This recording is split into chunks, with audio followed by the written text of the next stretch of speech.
তো এখানে আমি নাস্তাটা বানানোর জন্য দুটো মিডিয়াম সাইজের আলু খোসা ছাড়িয়ে ধুয়ে নিয়েছি। প্রথমে আলু দুটোকে আমি এখানে বড় গ্রেটারের এই অংশটা দিয়ে গ্রেট করে নেব।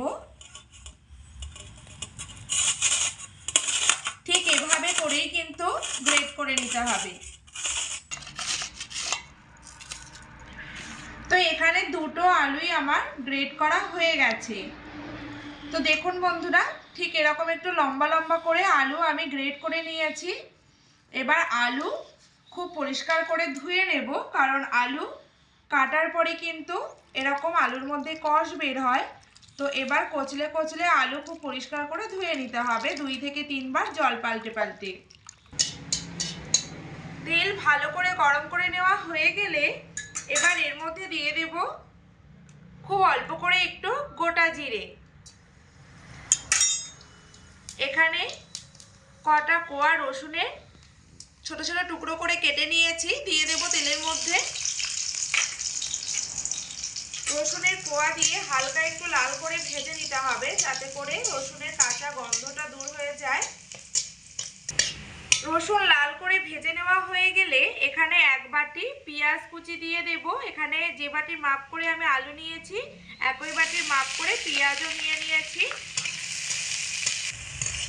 পেঁয়াজটাকেও হালকা করে একটু ভেজে নিয়েছি।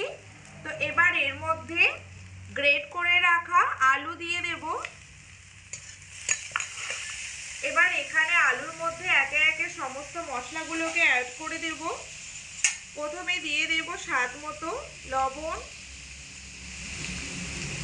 সামান্য করে একটু হলদে গুঁড়ো, খুব অল্প করে দিয়ে দেব লাল লঙ্কা গুঁড়ো, জিরে গুঁড়ো, আর এখানে আমি একটা ছোট সাইজের টমেটো কুচি করে নিয়েছি, দিয়ে দিলাম।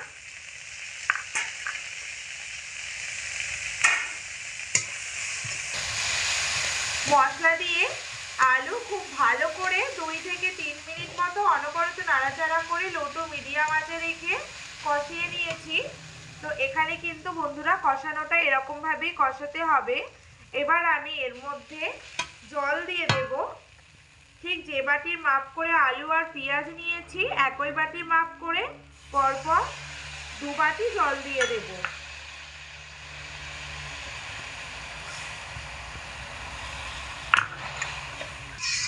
জল দেওয়ার পরে এভাবে একটু হালকা একটু নাড়াচাড়া করে নিতে হবে। এবার এর মধ্যে একটা ঢাকা চাপা দিয়ে দেব। লো আঁচে রেখে এটাকে মোটামুটি 5 মিনিটের জন্য রান্না করে নিয়েছি ঢাকা চাপা দিয়ে। এবার ঢাকা চাপাটা খুলে দিচ্ছি। তো দেখুন বন্ধুরা, জল কিন্তু অনেকটা টেনে নিয়েছে। আর চেক করে দেখব আলু সেদ্ধ হয়েছে কিনা। এই দেখুন, আলু কিন্তু একদম খুব সুন্দরভাবে সেদ্ধ হয়ে গেছে। এবার আমি এর মধ্যে একই বাটির মাপ করে 1 বাটি আটা দিয়ে দেব। তবে আটা দিয়ে বানালে কিন্তু বেশি মুচমুচে হয়। আটা দিয়ে খুব ভালো করে অনবরত নাড়াচাড়া করে একটা ডো তৈরি করে নিতে হবে। তো এইভাবে 4 থেকে 5 মিনিট অনবরত নাড়াচাড়া করে ডোটাকে রেডি করে নিয়েছি। ডোটা হয়েছে এটা কিভাবে বুঝবেন বন্ধুরা? তখনই বুঝবেন যখন দেখবেন কড়ার গা ছেড়ে ডোটা এরকম খুব সুন্দরভাবে উঠে আসছে। তখনই কিন্তু বুঝে নিতে হবে যে ডোটা এখানে আমাদের একদম সুন্দরভাবে রেডি হয়ে গেছে। আর যদি খুব বেশি কড়ার তলাতে লেগে যায়, সেক্ষেত্রে আপনারা অল্প করে একটু সাদা তেল দিয়ে দিতে পারেন, তাহলে কিন্তু আর অতটা লেগে যাবে না। তো এখানে আমার ডোটা রেডি হয়ে গেছে, তাই আমি ডোটাকে একটা আলাদা পাত্রের মধ্যে নামিয়ে নেব। ডোটাকে এখানে 5 মিনিটের জন্য একটু ঠান্ডা করে নিয়েছি। এবার এর মধ্যে দিয়ে দেব চা চামচের মাপ করে 1 চামচ সাদা তেল। এতে করে কি হবে, ডোটা মাখার সময় কিন্তু হাতে লেগে যাবে না। এবার দিয়ে দেব 2 চামচ বেসন।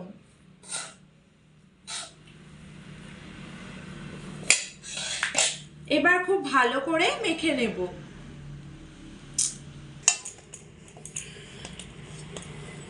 এখানে 3 থেকে 4 মিনিট অনবরত চেপে চেপে মেখে ডোটাকে ঠিক এরকম স্মুথ ভাবে তৈরি করে নিয়েছি।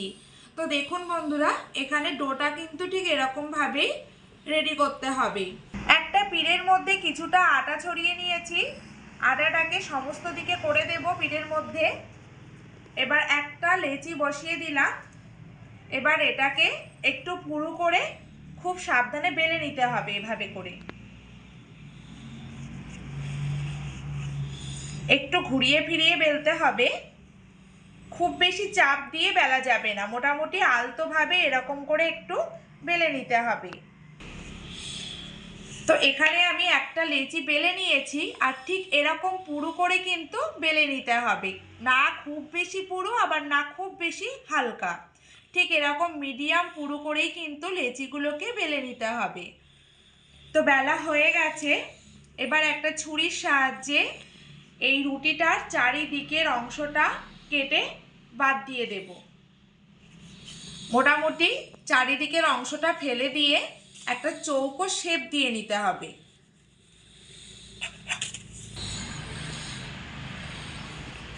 এবার পিঠেটাকে ঘুরিয়ে মাঝখান দিয়ে এভাবে করে একটা দাগ দিয়ে কেটে নিতে হবে।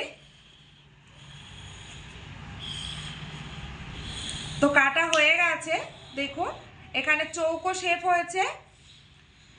এবার এটাকে এইভাবে একটা শেপ দিতে হবে, ঠিক এভাবে করে কোনাকুনি কেটে নিতে হবে।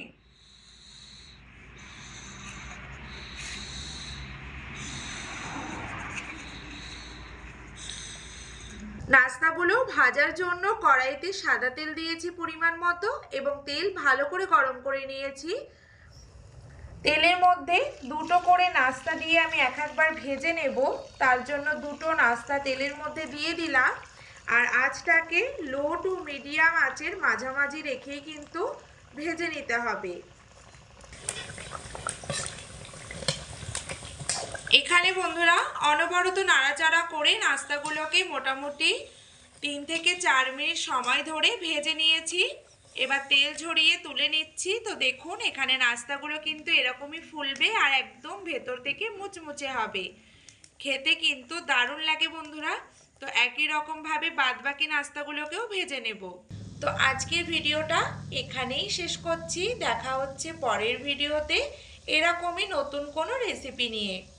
সবাই অনেক ভালো থাকুন, সুস্থ থাকুন, ধন্যবাদ।